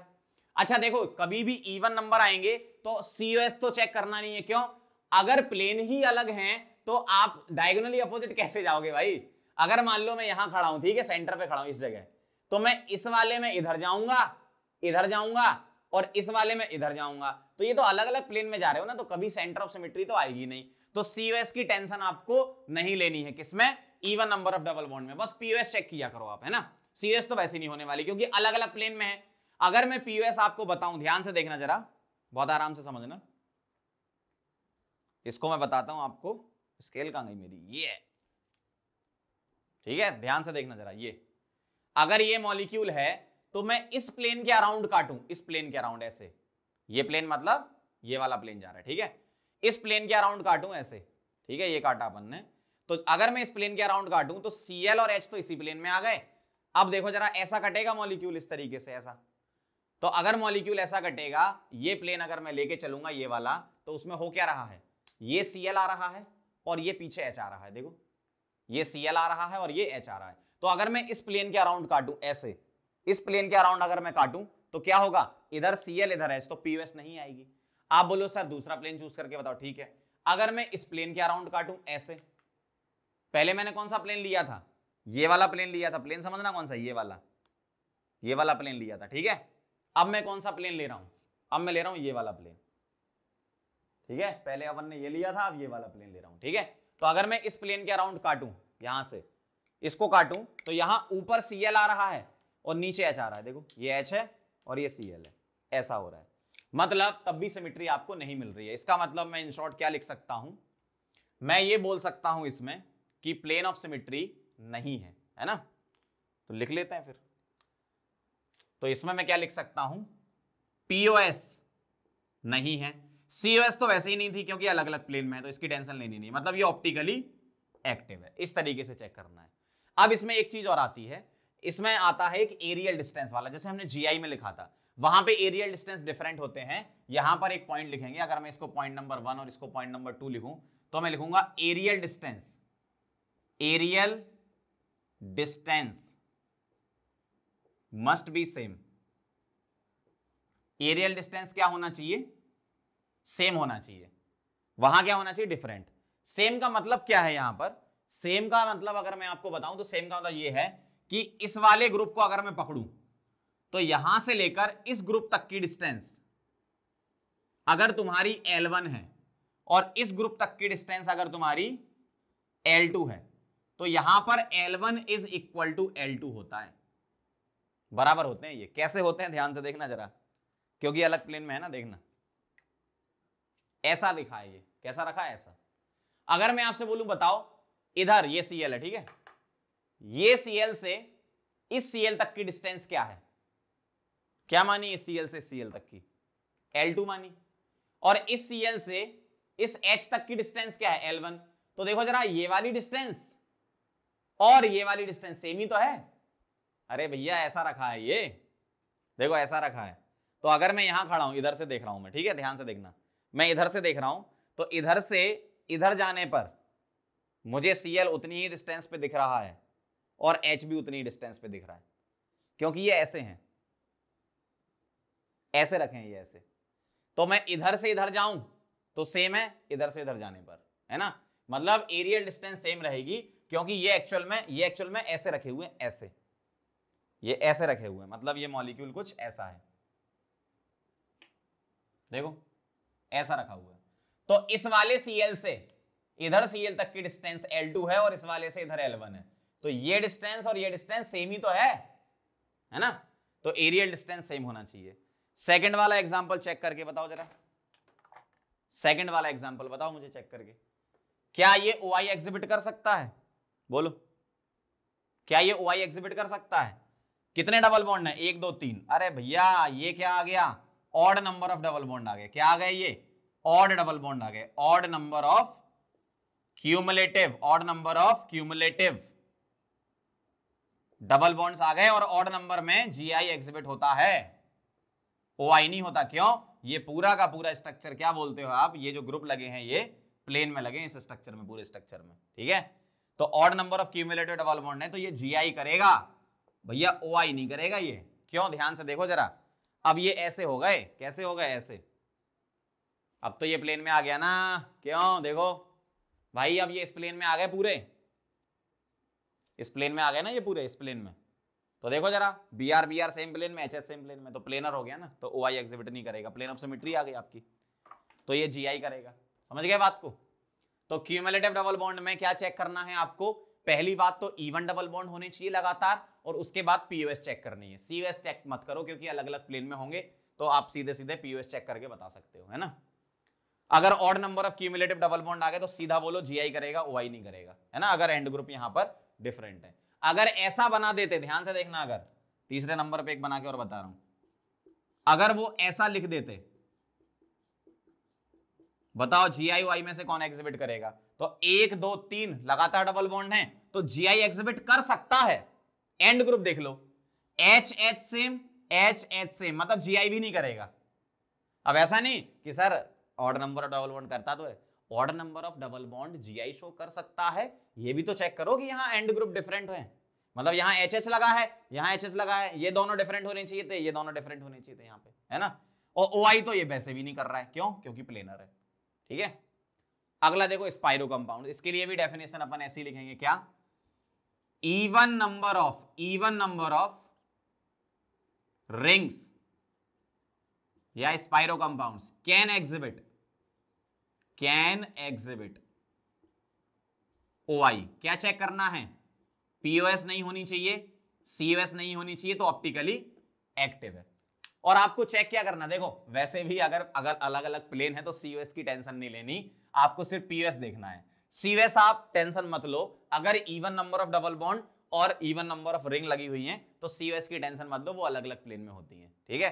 तो सेंटर ऑफ सिमेट्री के लिए कम से कम सेम प्लेन तो हो, तभी तो मैं डायगोनली अपोजिट जाऊंगा भाई। अगर मेरा प्लेन सेम है तो मैं डायगोनली अपोजिट तभी तो जाऊंगा, ऐसा थोड़ी है एक इधर जा रहा हूं एक इधर जा रहा हूं, तो कभी मिलेगी क्या COS? नहीं मिलेगी ना, अगर अलग अलग प्लेन है तो COS की टेंशन नहीं लेनी, POS से चेक करना आपको। बताओ जरा, पहला वाला मॉलिक्यूल देख के चलेंगे, देखो ये बना रखा है मैंने, पहला वाला स्ट्रक्चर ये है, आराम से पहले देख लो, पहला वाला स्ट्रक्चर क्या है? ये पहला स्ट्रक्चर है, ठीक है। अगर मैं आपसे बोलूं कि भैया ये वाला प्लेन लें, ठीक है, POS ही देखेंगे अपन, है ना। अगर मैं आपसे ये बोल रहा हूं कि मैं, ध्यान से देखना जरा, बहुत ध्यान से, अगर मैं ये वाला प्लेन लेता हूं, कौन सा वाला? इस रिंग का प्लेन तो ये है ना, तो अगर मैं ये वाला प्लेन लेता हूं, इसको काटूंगा, तो ऊपर लगा है मेरा O और नीचे लगा है कार्बन CH2, है ना, ऊपर O नीचे कार्बन। तो इस प्लेन से देखने पर आपको प्लेन ऑफ सिमेट्री नहीं मिलेगी, क्यों? ऊपर O नीचे कार्बन लगा, CH2 लगा, ठीक है, ऊपर O नीचे कार्बन लगा है। तो अगर मैं इस प्लेन के अराउंड काटूं, इस रिंग के प्लेन के अराउंड काटूं, तो ऊपर O नीचे CH2 लगा है, ठीक है, तो आपको प्लेन ऑफ सिमेट्री नहीं दिखेगी। लेकिन अगर मैं इस तरफ आ जाऊं, किस तरफ? इस तरफ, ध्यान से देखना, और मैं इस प्लेन के अराउंड काटूं, मतलब ये वाली जो रिंग आपको सामने दिख रही है, ये वाली, इस रिंग को ही मैं प्लेन में ले लूं ऐसे, तो अगर मैं इस प्लेन के अराउंड काटूं ऐसे, तो आप ध्यान से देखो जरा, अगर मैं ये प्लेन से काटता हूं तो ये ऊपर CH2 ये वाला और ये वाला नीचे वाला CH2 सेम आ गए ना, तो प्लेन ऑफ सिमेट्री आ गई आपकी। इसका मतलब क्या हो गया? ध्यान से देखना जरा, अगर मैं आपसे बोलूं मैंने कौन सा प्लेन लिया, मैंने इस रिंग का ही प्लेन ले लिया, किसका? ये वाला जो है ना, इसको ले लिया, और इसको अगर आप काटोगे तो ऐसे कटेगा, ये दूसरी वाली रिंग ऐसे कटेगी, आप ऐसे बना लिया करो। तो ये CH2 है और ये CH2 सेम आ गए, मतलब POS इसमें आ गई और POS आ गई, तो क्या लिख दोगे आप? Optically inactive. समझ गए बात को? इस तरीके से करना है, ऑप्टिकली इनएक्टिव। अगले वाले में बताओ जरा। अच्छा ये दोनों मैंने सेम ही बना दिए, एक काम करते हैं इसमें अपन एक काम कर लेते हैं, ऐसा कर लो, ओ कर लो, ठीक है, ऐसा बना लो। अब ध्यान से देखना जरा, इस वाले को, सेकंड वाले को देखना, ऊपर भी ओ लगाना है उसी रिंग में, ठीक है, ध्यान से देखते जाओ। बना लेते हैं, थोड़ा सा समझ में आ जाएगा आप लोगों को। मजा आ रहा है कि नहीं ऑप्टिकल में? बस जल्दी खत्म होने वाला है, ये टेंशन मत लो। ऐसा है, क्वेश्चन गलत नहीं होगा एग्जाम में कभी अब आपका ऑप्टिकल का। देखो ये ऐसा है, ये जो कंपाउंड है वो ऐसा रखा है भाई, सामने से दिख रहा प्लेन, देखो ये। अगर मैं ये वाला प्लेन ले लूं, कौन सा वाला? ये देखो, ये दिख रहा है। अगर मैं ये प्लेन लेता हूं तो O और ये O, ये ऑक्सीजन है ना, ये O और ये O क्या हो गए? सेम हो गए ना। अगर मैं इस प्लेन के अराउंड काटूं, ये रिंग तुम्हारी इसी प्लेन में आ गई, कौन सी वाली? ये वाली रिंग। स्ट्रक्चर कुछ ऐसा होता है, एक बार देख लो आप, स्ट्रक्चर समझ में आना चाहिए आपको। ये रिंग और ये रिंग का प्लेन अलग अलग होता है ना। तो ये रिंग क्या है, कौन सी वाली? ये वाली रिंग। ये रिंग है इस प्लेन में ऐसी, और अगर मैं ऐसे काटूंगा ऐसे, तो O और O सेम लगे, मतलब प्लेन ऑफ सिमेट्री आपकी आ गई, ठीक है। तो अगर मैं आपको ऐसे काटूं, ये अगर मैं इस रिंग को ऐसे करके काटते जाऊं, तो ये प्लेन ऑफ सिमेट्री आ गई। आप ऐसा भी कर सकते हो कि मैं इस वाली रिंग को ले लूं, किसको? इस रिंग को काटूं इस तरफ। अगर मैं इस रिंग को प्लेन में ले लूं और इस तरफ काटूं, तो ये CH2 सेम, तो आप दोनों ही ले सकते हो ना, कोई सी भी। मतलब ओवरऑल क्या है, POS तो आएगी ना, मतलब क्या हो जाएगा? Optically inactive, optically inactive. अगला देखो जरा, अगर मैं इस रिंग को प्लेन में लेके काटता हूं, किसको? इसको मैंने प्लेन में ले लिया और इस रिंग को काट दिया ऐसे, इसको प्लेन में लेके इसको काट दिया, तो ऊपर O नीचे CH2, प्लेन ऑफ सिमेट्री नहीं मिल रही है। अगर मैं इस रिंग को प्लेन में लेके इसको काटूंगा, तो भी ऊपर O नीचे CH2, तो भी प्लेन ऑफ सिमेट्री नहीं मिल रही है, मतलब इसमें POS नहीं है, और POS नहीं है मतलब ऑप्टिकली एक्टिव। COS तो वैसे भी नहीं होती है ना। अगला देखो जरा, अगर मैं इस रिंग को प्लेन में ले लूं, पहली वाली को, और दूसरी वाली को काटूं ऐसे, तो ऊपर O नीचे CH2, मतलब क्या है? POS आपको नहीं मिल रही है। अच्छा एक बार ऐसे भी चेक कर लो, अगर मैं इस रिंग को प्लेन में ले लूं, इस रिंग को प्लेन में, और उसको काट दूं, इसको काट दूं ऐसे, तो ऊपर CH2 नीचे O, मतलब ओवरऑल नहीं मिल रही, मतलब ऑप्टिकली एक्टिव। कई लोग इसमें गलती करते हैं, अच्छा सर सेंटर पे खड़े हो जाओ, अपोजिट डायरेक्शन में मिल रहे हैं सेम ग्रुप, तो ये COS होगी। ऐसा मत कर देना, पागल हो क्या? अरे यार ये ऐसा है, ध्यान से देखना जरा, मैं इसका स्ट्रक्चर बना के बता रहा हूं। कई लोग करते हैं ऐसे, पागल बने हैं ना, आपको ऐसे करने नहीं है। सेंटर ऑफ सिमेट्री लोग इसमें बताने लगते हैं, पागल हो गए क्या? पागल, नाइस कैच, पागल हो गए क्या? देखो ऐसा, ये जो फोर्थ वाला है ना वो ऐसा है। अरे जब ये ऑक्सीजन और ये ऑक्सीजन अलग अलग प्लेन में है, तो काहे की सिमेट्री भाई? सेंटर ऑफ सिमेट्री तब देखोगे ना जब डायगोनली अपोजिट जाओगे। आप ध्यान से देखो, ये रखा आपके पास, जब ये वाला ऑक्सीजन, कौन सा वाला? ऊपर वाला, ये वाला और ये वाला अलग अलग प्लेन में है, तो आप कैसे सेंटर बनाओगे? अरे यार अगर तुम इसको सेंटर बोलते हो, तो डायगोनली अपोजिट जाने का मतलब क्या है? इससे उधर जाओ और इससे नीचे आते ना। डायगोनली अपोजिट का मतलब तो ये हुआ ना। देखो ध्यान से देखना, अगर मैं इधर सेंटर पे खड़ा हूं तो ऊपर O जा रहा हूं, तो नीचे आना पड़ेगा ना मुझे इस प्लेन में, इस वाली लाइन में। ऐसा भाई सेंटर ऑफ सिमेट्री के लिए डायगोनली अपोजिट लाइन खींचनी है, तो मुझे इस वाले कार्बन से ऊपर ऑक्सीजन पे जाना है, तो नीचे आना है, आपको इधर थोड़ी जाना है। अलग अलग प्लेन है, तो ये COS नहीं होते, पागलपन नहीं करना आपको, है ना। तो आई थिंक समझ गए आप लोग किस तरीके से हमें क्यूमुलिन्स में और स्पाइरो कंपाउंड में चेक करना है, ठीक है। इनमें COS का कोई मतलब नहीं है, आपको POS ही चेक करनी है। COS होगी नहीं क्योंकि अलग अलग प्लेन में होते हैं, ठीक है। तो ये कहानी हो गई POS COS, क्या क्या ध्यान रखना है आपको? नहीं, ये कहानी हो गई क्यूमुलिन और ये स्पाइरो की। इवन नंबर ऑड आया तो GI हो सकता है, चेक कर लेना, ग्रुप डिफरेंट है कि सेम है। इधर भी ऑड आया तो GI हो सकता है, वो अपन ने GI में सीख लिया था, ठीक है। COS का कोई मतलब नहीं है यहाँ पर, खैर अपन की कंडीशन मैंने लिख दी, लेकिन COS अपन देखते नहीं है। और क्या हो गया, हाँ और एक चीज और कि जो एरियल डिस्टेंस है वो क्या होनी चाहिए, डिफरेंट, सॉरी सेम होनी चाहिए इसके लिए, डिफरेंट होनी चाहिए GI के लिए। ऑप्टिकल आइसोमेरिज्म के लिए एरियल डिस्टेंस सेम होती है ऑप्टिकल के लिए, ठीक है, जबकि ज्योमेट्रिकल के लिए डिफरेंट होती है, ये ध्यान रखना आप, समझ गए। चलो इसको नोट करो, फिर और भी केसेस हैं उसको भी कवर कर लेते हैं। चलो बच्चों तो आगे बढ़ते हैं, तीसरे केस पर चलते हैं। दो पढ़ लिए हमने, कौन कौन से, क्यूमुलिन्स वाला और स्पाइरो वाला। अब चलेंगे कहां पर, स्पाइरो प्लस क्यूमुलिन। अगर ये दोनों मिलाकर आपके सामने आता है ऑड नंबर, ठीक है, क्या आता है, ऑड नंबर, तो क्या चेक करना है आपको, POS। अगर POS नहीं है तो ऑप्टिकली एक्टिव होगा, क्योंकि हम इसमें COS चेक नहीं करते। ध्यान से सुनो, केस नंबर 1 में, केस नंबर 2 में और केस नंबर 3 में COS चेक नहीं करते। क्या नहीं करते, COS चेक नहीं करते। हम क्या चेक करते हैं, सिर्फ POS, क्योंकि ये रिंग क्या होती है, रिंग हो गए, डबल बॉन्ड हो गए, ये सब क्या होती हैं, दो अलग अलग प्लेन में होती हैं। अगर इवन नंबर हुआ तो COS की टेंशन नहीं लेना, आप क्या करो, POS।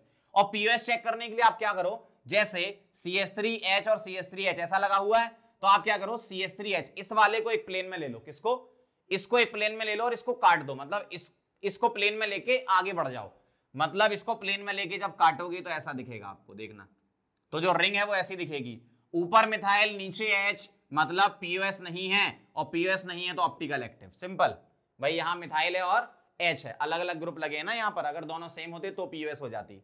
अगला देखना जरा, अगर मैं इसको इस प्लेन के अराउंड काटता हूं ऐसे, ध्यान से देखते जाना, तो नीचे क्या लगा है, इस कार्बन पे मिथाइल, और ऊपर क्या लगा है, 2H। ध्यान से देखो, यहां CH2 है जबकि यहां CH3 है, इसका मतलब इसमें भी POS नहीं होगी, ऑप्टिकली एक्टिव होगा। सिंपल है, चेक करना, ठीक है। वैसे ही आप इसको पकड़ के रिंग को काट दो, तो रिंग को काटोगे ऐसे, ठीक है, तो यहां क्या लगा है, इस कार्बन पे CH और CH3, और इस कार्बन पे क्या लगा है, 2H लगा है, ठीक है, तो सिमेट्री नहीं है, POS नहीं है, इसका मतलब ऑप्टिकली एक्टिव। बहुत आसान तरीका बता दिया मैंने आपको।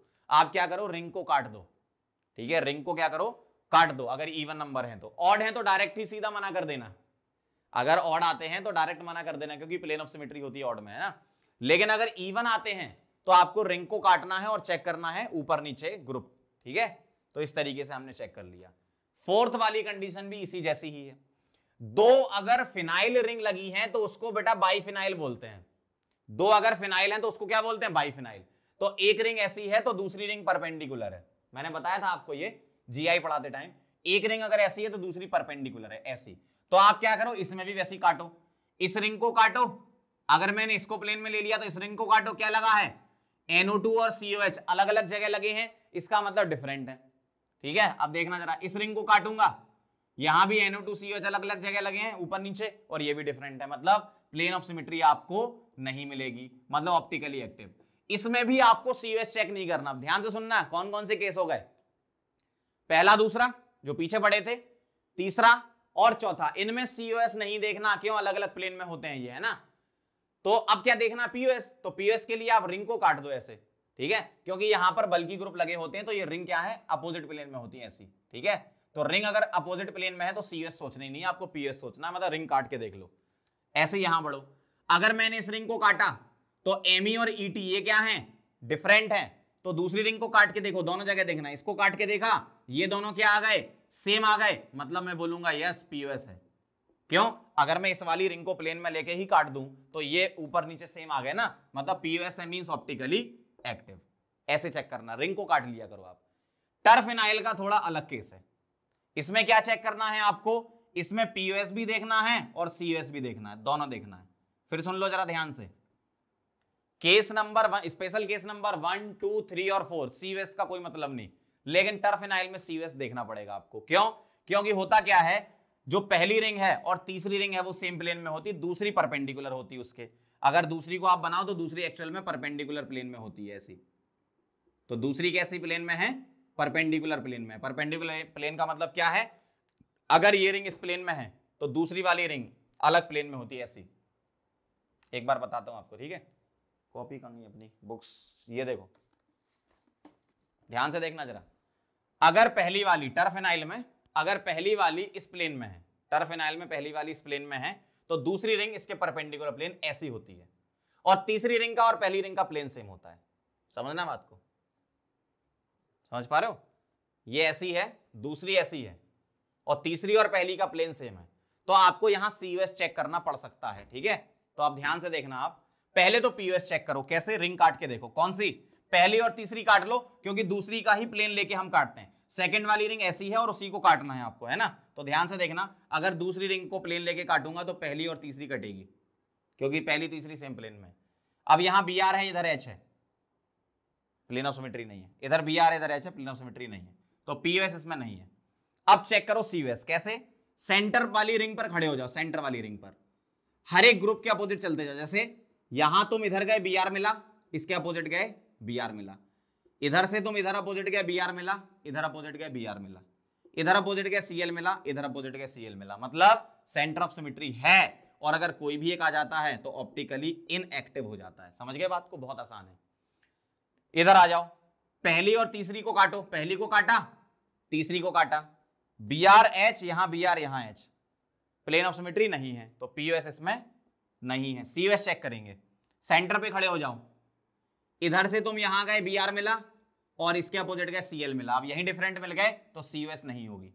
पूरा क्यों चेक करोगे, टाइम वेस्ट करना है क्या भाई। मैं सेंटर से इधर गया, BR, इसके डायगोनली अपोजिट CL मिला, मतलब यहीं पे ही सिमेट्री नहीं आई ना, मतलब ऑप्टिकली एक्टिव होगा, बाकी देखनी नहीं है। फिर समझ गए कैसे चेक करना। तो फिर से बोल रहा हूं मैं, बहुत इंपॉर्टेंट चीज बोल रहा हूं, case number 1, case number 2, case number 3, case number 4 COS नहीं देखनी, केस नंबर 5 में COS देखनी है।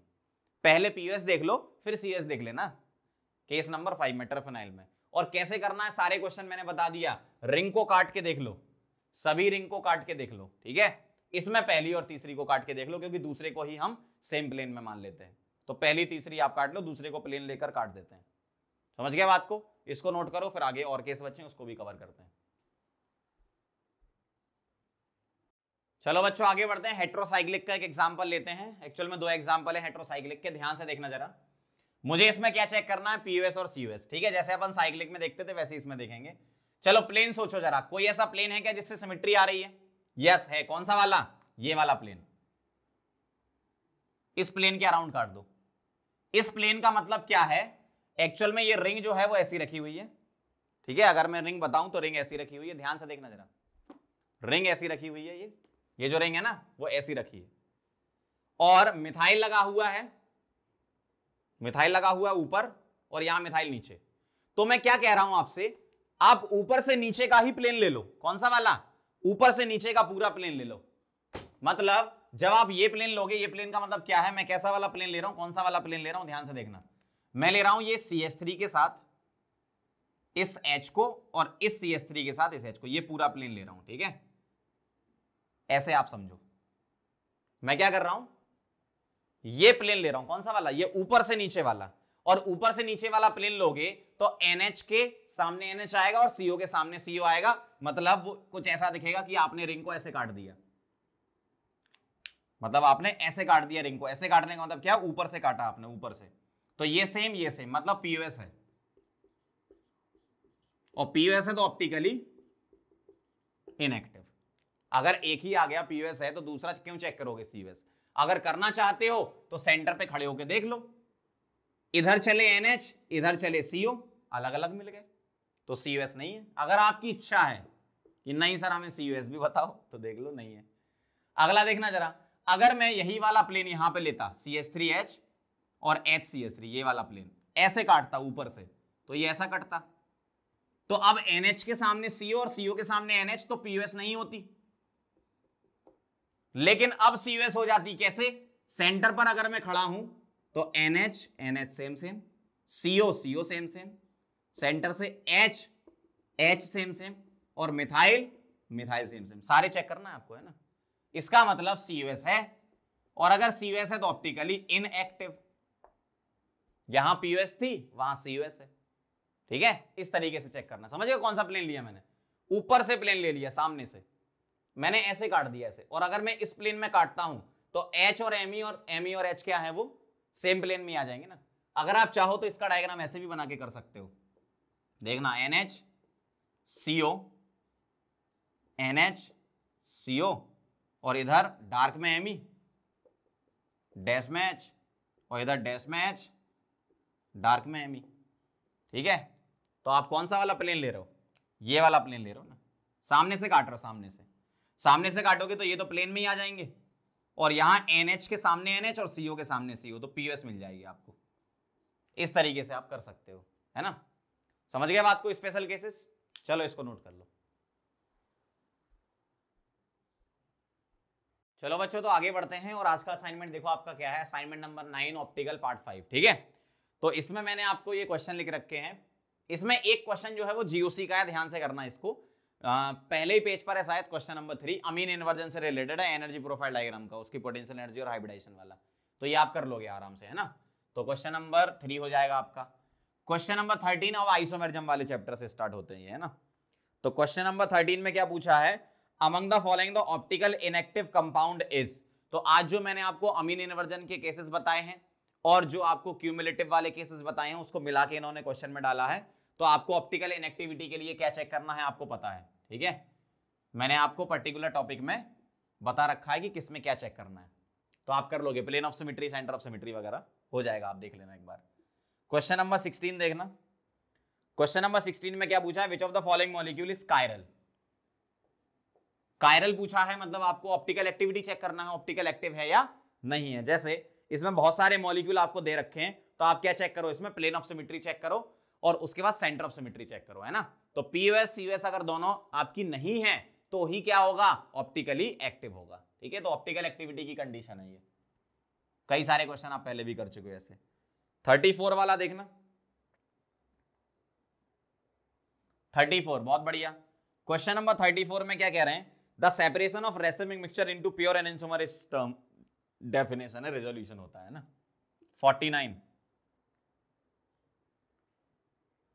49 में कह रहे हैं which of the following carboxylic acid could be resolved by reaction with an enantiomerically pure chiral amine. अब देखना जरा 49 थोड़ा समझ लो, ये वाला फंडा आपका कहां पर लगता है, ये वाला लगता है जो मैंने आपको रेसिमाइजेशन रेसिमिक मिक्सचर बताया था, उसमें आप याद करो, आपको यहां पर कोई कंपाउंड दिए जाते थे जैसे A+B, तो आप यहां ऑप्टिकल एक्टिव रिएजेंट डालते थे। क्या डालते थे, ऑप्टिकल एक्टिव रिएजेंट डालते थे, और फिर आप उसको किस में कन्वर्ट कर लेते थे, ये एनेंटियोमर होते थे तो आप इसको कन्वर्ट कर लेते थे डाइस्टीरियोमर में, और फिर उसको सेपरेट कर लेते थे और उसमें हाइड्रोलाइज करके आप उसको अलग अलग सेपरेट ऐसा कर लेते थे, है ना। मतलब रेसिमाइजेशन वाला जो टॉपिक है उसी से रिलेटेड क्वेश्चन नंबर 49 है। बस आप इसमें ये देख लेना कि किसको आप कर सकते हो, तो आपको किसको चेक करना है, कौन सा कंपाउंड ऑप्टिकली एक्टिव है। क्या चेक करना है आपको इस क्वेश्चन में, आपको ऑप्टिकल एक्टिव चेक करना है, ठीक है। ऑप्टिकल एक्टिव कंपाउंड कौन सा है, जो ऑप्टिकल एक्टिव होगा उसी के लिए ही तो हम बात करेंगे रिजोल्यूशन वगैरह की, है ना।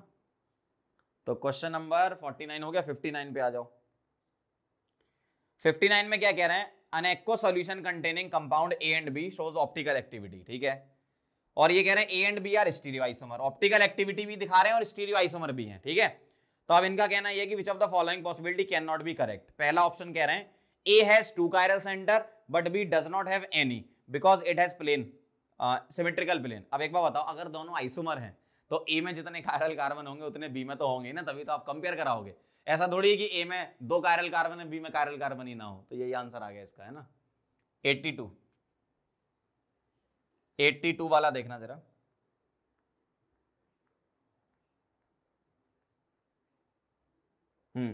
Product stereochemistry of product with D and L amine with L acid. आपको रिएक्शन से मतलब नहीं है, आप तो बस कॉन्सेप्ट सीखो। क्या था, रेसिमिक मिक्सचर में ही करा था ये अपन ने, यही वाला क्वेश्चन है। आपको बोला है D and L अमीन, मतलब ये DL हो गए, और इसका optical active acid L acid के साथ ट्रीट कराया। तो जैसे RS से हमने सीखा था, वैसे हम ये बोल सकते हैं कि DL के साथ रिएक्शन करेगा तो क्या बनेगा, D+L बनेगा, और L के साथ रिएक्शन क्या बनेगा, L+L। मतलब DL वाला और एक LL वाला, मतलब DL और LL आपस में क्या हो जाएंगे, ये डाइस्टीरियोमर। अरे RS जैसा ले लो, अगर इसको R इसको S लेते हो तो ये क्या बनता था, RS, ठीक है, और ये क्या SS, तो डाइस्टीरियोमर होगा, है ना। क्वेश्चन नंबर 1119 में क्या कह रहे हैं आपसे, 119। अरे मेसो कंपाउंड पूछा है, कोई बात नहीं। मेसो कैसे चेक करते हो, कायरल कार्बन होना चाहिए, क्या होना चाहिए, कायरल कार्बन, ये चेक करना है, और प्लेन ऑफ सिमेट्री चेक करना है। कई क्वेश्चन आप ऐसे कर चुके हो ना। 142 क्वेश्चन नंबर 142 में क्या कह रहा है, वाह यार ये तो क्लास में कर लिया अपन ने।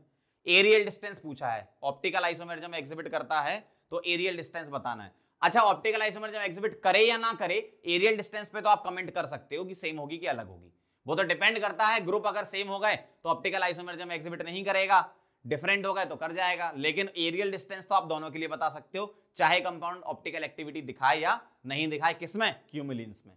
ये क्यूमुलिन्स का ही क्वेश्चन है, तो आप ये बता देना क्या है, ये सेम ही आती है वैसे ऑप्टिकल आइसोमेरिज्म के लिए, ओआई जहां पर चलता है ना। क्वेश्चन 186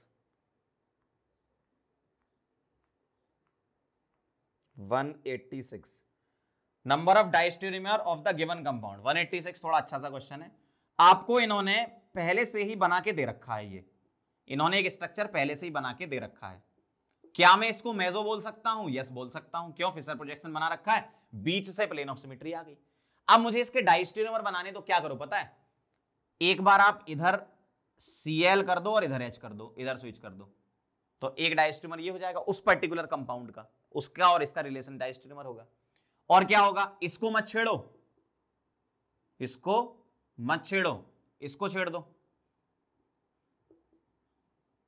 सही ना, उसके साथ इसका रिलेशन। अब ऐसा नहीं सर इसमें प्लेन ऑफ सिमेट्री, जो कंपाउंड क्वेश्चन में दिया उसका और इसका रिलेशन डायस्टेरियोमर है, ठीक।